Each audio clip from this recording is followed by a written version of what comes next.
hijau pada kegiatan komunikasi publik Second NDC, Laksmi Dewanti, Dirjen PPI Kementerian Lingkungan Hidup dan Kehutanan, memberikan paparan tentang isu nasional terkait mitigasi, adaptasi, dan kerangka transparansi, serta means of implementation, dan juga isu kelautan.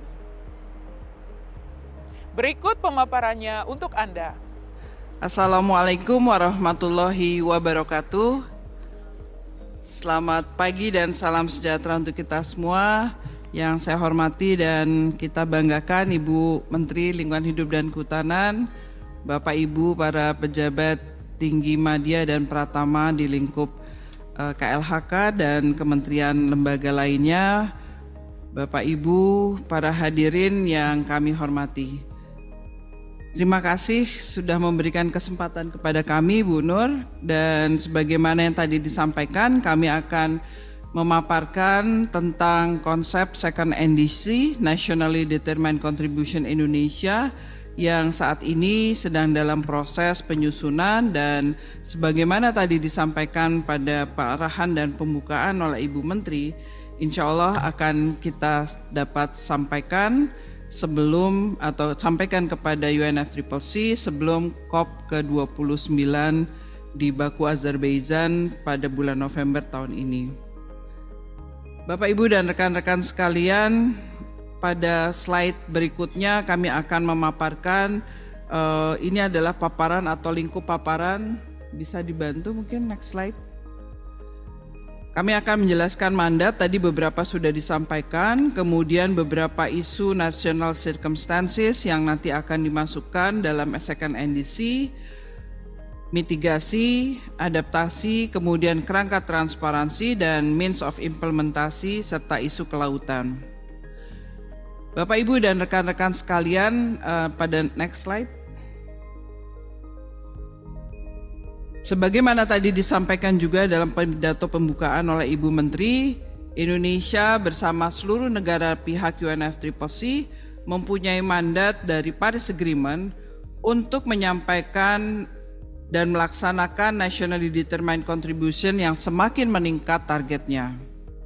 Dan diharapkan kenaikan NDC tersebut bisa dilakukan sesuai dengan prinsip CBDRRC, dan setiap negara diharapkan bisa menyampaikan NDC-nya setiap 5 tahun sekali dengan merujuk kepada decision COP yang terkait, terutama juga hasil Global Stocktake. Dan pada COP 28 yang lalu di Dubai, Global Stocktake sudah menyatakan bahwa dunia ini memerlukan upaya pengurangan emisi gas rumah kaca yang lebih dalam dan upaya yang lebih cepat untuk bisa memastikan agar kenaikan suhu rata-rata permukaan bumi secara global di abad ini atau di akhir abad ini tidak melampaui 1,5 derajat Celcius. Pada COP ke-21 Decision 1 di situ disebutkan bahwa NDC dengan tata waktu sampai 2030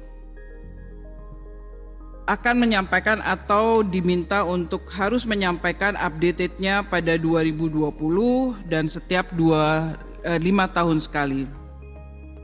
Indonesia sendiri sudah menyampaikan 3 dokumen NDC sebelumnya, plus 4 dengan intended NDC, dan Indonesia juga sudah menyampaikan komitmen long term low emission development strategy dalam konteks atau dalam dokumen LTS LCCA 2050. COP 27 Decision 1 juga sudah menegaskan beberapa hal untuk bisa menjadi perhatian dalam upaya meningkatkan upaya pengurangan emisi gas rumah kaca yang lebih dalam dan lebih cepat. Di dalam COP CMA 5 dan dalam COP 28 yang lalu juga beberapa hal terkait dengan global peaking, target 1,5 derajat Celcius, target pengurangan emisi gas rumah kaca di tahun 2030, dan beberapa hal lainnya ini yang menjadi bagian-bagian penting, elemen-elemen yang perlu dipertimbangkan di dalam penyusunan Second NDC. Pada slide berikutnya, kami hanya menjelaskan ini tadi sudah disebutkan, ini adalah langkah-langkah kita dalam memperkuat komitmen kita dalam pengurangan emisi gas rumah kaca. Di tahun 2022 yang lalu melalui Enhanced NDC, Indonesia sudah mulai mentransisikan proyeksi pengurangan emisi gas rumah kacanya yang awalnya align dengan rencana pengurangan atau target untuk menjaga 2 derajat Celcius di akhir abad, dan kita sudah mulai beralih ke 1,5 derajat Celcius. Second NDC yang hari ini kita bahas memastikan bahwa skenario pengurangan emisi gas rumah kaca kita dan kontribusi Indonesia kepada upaya global align atau selaras dengan target skenario pengurangan emisi gas rumah kaca untuk mencapai atau untuk menahan agar kenaikan suhu rata-rata permukaan bumi tidak lebih dari 1,5 derajat Celcius. Bapak, Ibu, dan rekan-rekan sekalian, pada slide berikutnya kami melaporkan, menginformasikan ini adalah outline dokumen NDC, dan outline ini merujuk kepada Decision 4 CMA 1, di mana di dalam dokumen ini terdapat beberapa bagian, ada 8 bagian mulai dari national context, lalu mitigasi, adaptasi, ICTU atau Information for Clarity and Transparent and Understanding, kemudian bab 5 National Registry System as a backbone of the transparency framework. Yang keenam adalah means of implementation, ketujuh review and adjustment, dan lampiran-lampiran. Kerangka dokumen ini sudah disiapkan dan kami mohon izin dalam kesempatan ini menyampaikan beberapa informasi penting elemen yang sudah disiapkan di dalam kerangka Second NDC tersebut. Pada slide berikutnya, slide ini Bapak Ibu sekalian, kami ingin menjelaskan perbandingan antara Enhanced NDC dengan Second NDC. Ini menjadi penting karena pemahaman atau mandat penyusunannya sedikit berbeda, strukturnya juga berbeda.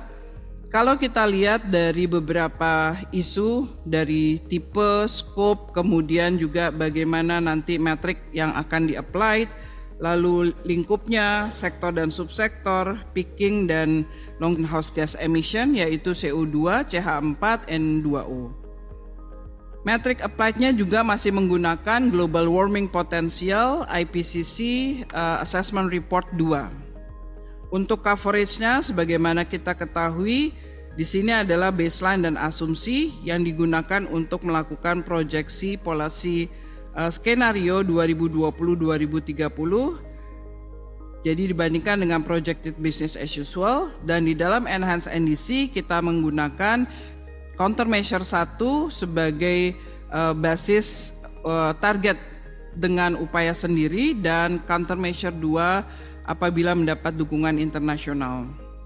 Sektor dan subsektor yang masuk adalah 5 sektor yaitu energi, hulu, limbah, pertanian, IPPU.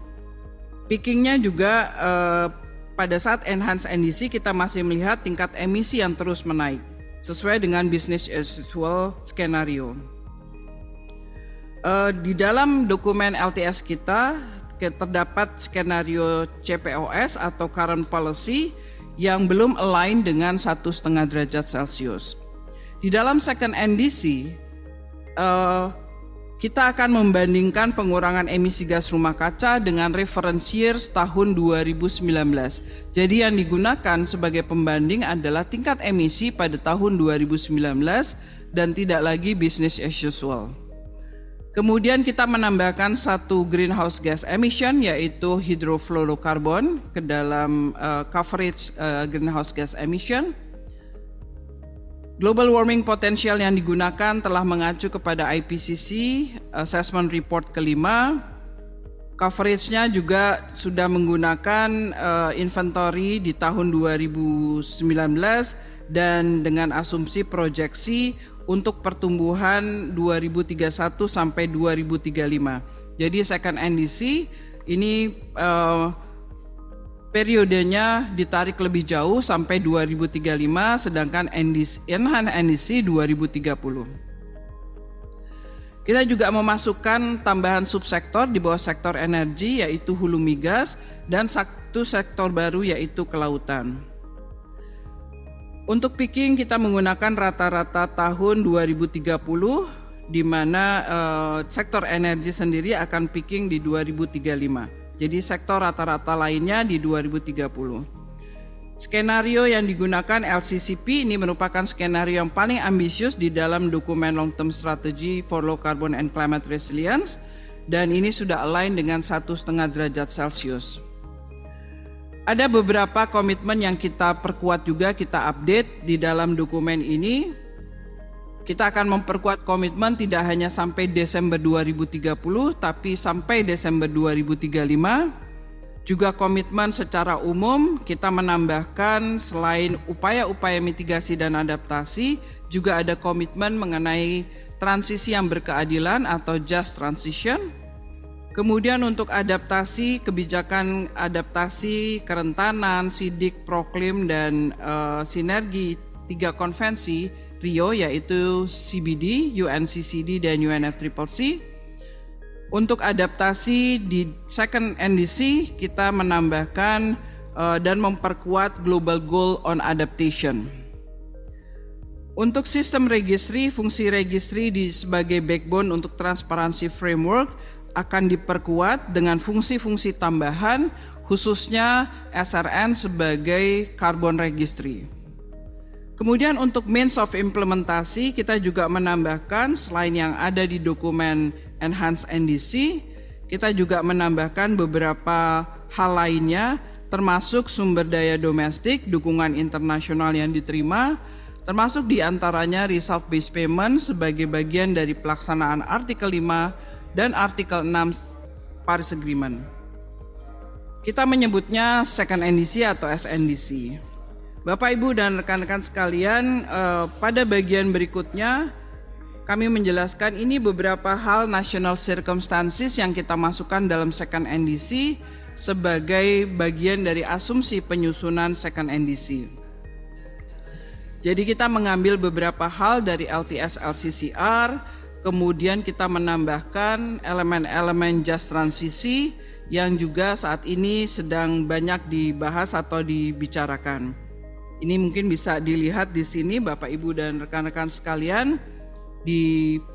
Pada bagian pertama atau di bagian awal dokumen ini kita akan membahas bagaimana konteks national circumstances yang akan mempengaruhi skenario-skenario Second NDC Indonesia.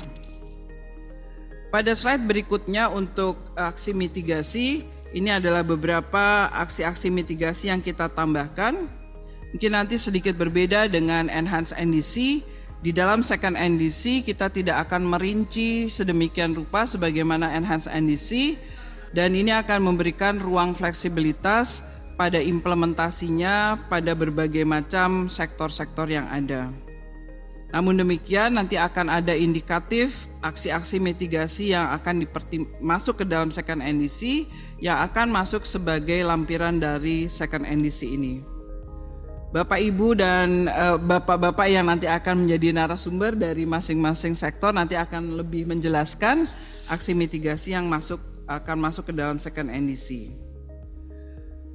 Pada slide berikutnya, sebagaimana tadi juga disampaikan, upaya bersama kolaborasi peran pemangku kepentingan menjadi sangat penting dalam keberhasilan pelaksanaan NDC, termasuk Second NDC. Berbagai undang-undang, peraturan perundang-undangan kami telaah dan kami masukkan sebagai asumsi untuk memperkuat peran-peran pemangku kepentingan. Jadi bila dibandingkan dengan Second NDC yang lalu, pada saat ini sudah lebih banyak peraturan perundang-undangan yang mendorong atau memastikan adanya peran pemangku kepentingan. Di dalam Perpres 98/2021 sendiri kita juga sudah mengidentifikasi. Tentu saja nanti pada masing-masing sektor akan lebih dielaborasi. Contohnya misalnya di dalam paparan ini kita masih memasukkan sektor pertanian, fokusnya masih upaya-upaya yang dilakukan oleh kementerian lembaga. Di kedepannya kami juga berharap upaya-upaya yang dilakukan oleh dunia swasta dan masyarakat atau komunitas juga bisa dimasukkan ke dalam upaya untuk meningkatkan ambisi di dalam second NDC. Kami masuk ke dalam bagian adaptasi, Bapak, Ibu, dan rekan-rekan sekalian. Sedikit berbeda dengan mitigasi, di mana fokus mitigasi adalah target pengurangan emisi gas rumah kaca atau tingkat emisi gas rumah kaca. Di dalam adaptasi, kita berupaya untuk meningkatkan ketahanan iklim, baik itu dari ekonomi dan penghidupan, ketahanan sosial dan penghidupan, serta ketahanan ekosistem dan lanskap. Beberapa hal yang terkait dengan adaptasi akan diperkuat di dalam second NDC ini, dan kita berharap nanti beberapa pertimbangan-pertimbangan terutama dampak-dampak perubahan iklim yang ada saat ini serta mandat dan komitmen yang tersedia termasuk Global Goal on Adaptation, kemudian loss and damage juga akan menjadi atau masuk ke dalam pertimbangan second NDC. Pada slide berikutnya, berbeda dengan aksi mitigasi, peran pemangku kepentingan di aksi atau di adaptasi lebih luas lagi, dan ini sudah diidentifikasi. Selama ini juga kami sudah bekerja sama dengan berbagai macam sektor-sektor terkait untuk bisa memastikan ketahanan iklim bisa ditingkatkan. Pada slide berikutnya, kami ingin menjelaskan beberapa informasi untuk memfasilitasi adanya clarity, transparansi, dan understanding terhadap dokumen second NDC. Ada beberapa informasi yang kami bisa sampaikan di sini. Pada saat kami menggunakan CPOS atau Current Policy Scenario, maka yang masuk ke dalam dokumen second NDC adalah CPOS Current Policy Scenario yang ada, atau kalau kita lihat di dalam di Enhanced NDC ini merupakan CM1. Jadi berbeda dengan di LTS LCCR, CPOS yang kita lakukan pada saat itu adalah Current Policy tahun 2010, sedangkan CPOS di dalam dokumen second NDC adalah skenario CM1 yang ada di Enhanced NDC sebagai current policy. Kemudian reference periodnya, levelnya 2019 tadi kami sudah sampaikan, dan ada dua skenario long term low carbon compatible with Paris Agreement yang ada di dalam second NDC. Yang pertama adalah LCCP Law. Ini merupakan skenario LCCP dengan prediksi economic growth di tahun 2030 sebesar 6% atau meningkat sampai 6,7% di tahun 2035. Sedangkan untuk skenario LCCP High, skenarionya ini adalah skenario dengan angka pertumbuhan 6,5% di tahun 2030 dan meningkat sampai 7% di tahun 2035. Kemudian scope dan coverage-nya tadi kami sudah sampaikan, level emission 2019, kemudian reference point-nya akan skenario emission projection di tahun 2019, scope-nya 4 greenhouse gas emission, satuannya tetap CO2 equivalent. Kemudian coverage-nya economic wide, kita melihat ke semua sektor. Metric tons-nya adalah global warming potential on 100-year time scale. Ini terkait atau merujuk kepada IPCC Fifth Assessment Report. Kita menggunakan dashboard Avolu untuk sektor land base, dan kita menggunakan extended snapshot dengan menggunakan GAMS atau General Algebraic Modeling System dan juga CAG atau Dynamic CAG untuk non-lahan atau sektor energi. Kemudian Mitigation Action Roadmap untuk sektor industri, dalam hal ini semen industri dan untuk IPPU. Kemudian First Order Decay dan Existing Regulation untuk sektor waste.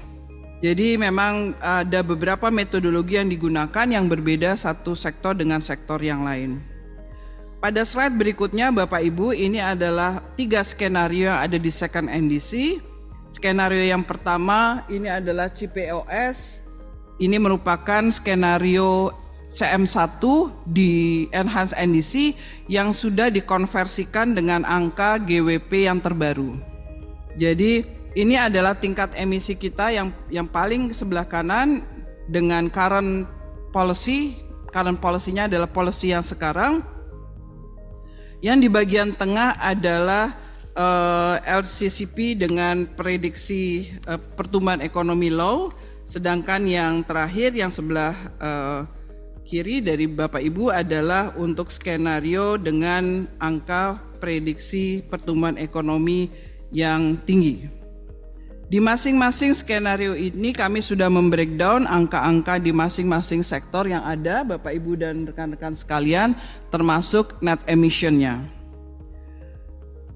Kami sengaja menyediakan tabel yang paling bawah untuk menunjukkan seperti yang tadi disampaikan oleh Ibu Menteri bahwa dengan skenario second NDC kita kemungkinan akan bisa mencapai net zero emission lebih cepat dari 2060. Jadi kalau dilihat di sini Bapak Ibu dan rekan-rekan sekalian, yang diberi tanda merah ini adalah tingkat emisi kita di tahun 2035 yang menjadi coverage dari second NDC ini, sedangkan yang di bagian akhir 2050 ini merupakan tingkat emisi. Jadi kalau dilihat di sini, mudah-mudahan apabila kita konsisten melakukan skenario ini, kita akan bisa mempercepat net zero emission sebelum tahun 2060. Pada slide berikutnya ini adalah ringkasan target pengurangan emisi gas rumah kaca dalam second NDC.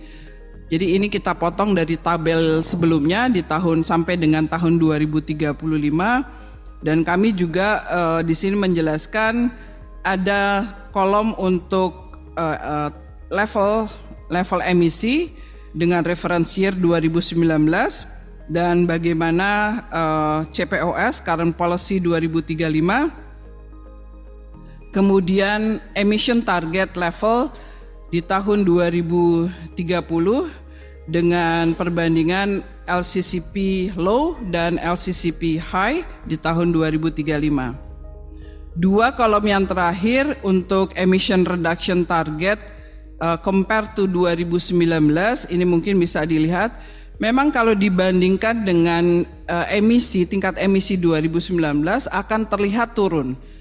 Karena memang pada 2019 kita masih terus membangun dan masih peaking, baru kemudian kalau kita lihat di 2035 setelah kita peaking emisinya pasti akan turun.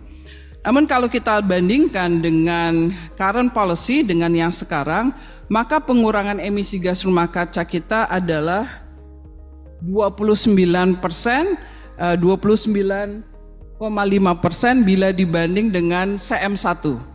Jadi nanti ini kita memang harus bisa membaca dengan narasi yang berbeda. Kalau dulu kita langsung membandingkan dengan business as usual, sekarang kita membandingkannya dengan 2019. Namun memang kita harus aware bahwa di 2019 angka tingkat emisinya masih terus karena kita belum peaking. Setelah peaking di tahun 2030 baru emisinya akan turun. Jadi di sini kami menyediakan informasi kalau kita bandingkan dengan current policy CM1, maka dibandingkan dengan CM1 kita akan mengurangi lebih jauh lagi 29,5%, dan bila dibandingkan dengan CM1 dengan high skenario economic growth, kita akan bisa membandingkan menguranginya lebih jauh lagi 22,1%. Ini menunjukkan bahwa over time kita tidak melakukan backsliding. Jadi komitmen ini di second NDC merupakan komitmen yang menunjukkan bahwa Indonesia melakukan upaya pengurangan yang lebih dalam dan lebih cepat dari yang kita rencanakan sebelumnya. Pada slide berikutnya Bapak Ibu, ini adalah identifikasi kementerian dan lembaga terkait.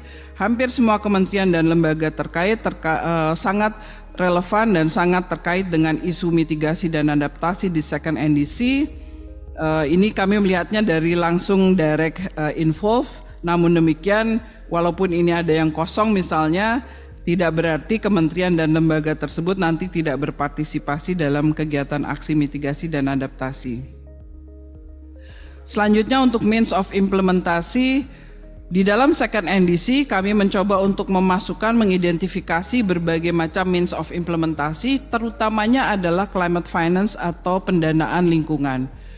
Jadi melihat dari adanya kebutuhan pendanaan yang kita acu di dalam dokumen Biannual Updated Report yang ketiga yang kita sudah submit, dan juga rencana implementasi NDC adaptasi, kita juga melihat ketersediaan dana yang ada, ketersediaan resources yang ada. Kalau di sini yang kami tunjukkan adalah untuk pendanaan, apa yang ada di BPDLH, kemudian upaya-upaya Kementerian Keuangan dan KLHK untuk mendorong berbagai macam inovasi-inovasi pendanaan yang pada akhirnya nanti akan digunakan untuk mendukung aksi-aksi yang ada di dalam second NDC. Demikian pula di sebelahnya ini merupakan untuk teknologi dan capacity building yang juga akan terus kita gali. Ini diidentifikasi di dalam dokumen second NDC. Berikutnya untuk sektor kelautan, nanti tentu saja Pak Dirjen Victor akan menjelaskan lebih lanjut. Sektor kelautan ini akan kita masukkan ke dalam second NDC, fokusnya kepada, jadi nanti akan ada national konteksnya, kemudian juga akan ada bab adaptasinya dan mitigasinya. Fokusnya nanti akan ke Padang Lamun, dan juga sedangkan mangrove sudah masuk ke dalam sektor hulu.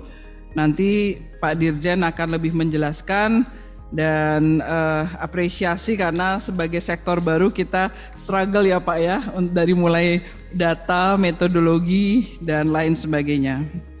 Bagian terakhir Bapak Ibu kami tidak akan menjelaskan, kami akan menunjukkan ini adalah lampiran yang akan masuk ke dalam second NDC yang berisi tentang identifikasi potensi aksi mitigasi dan yang akan dilakukan oleh masing-masing sektor.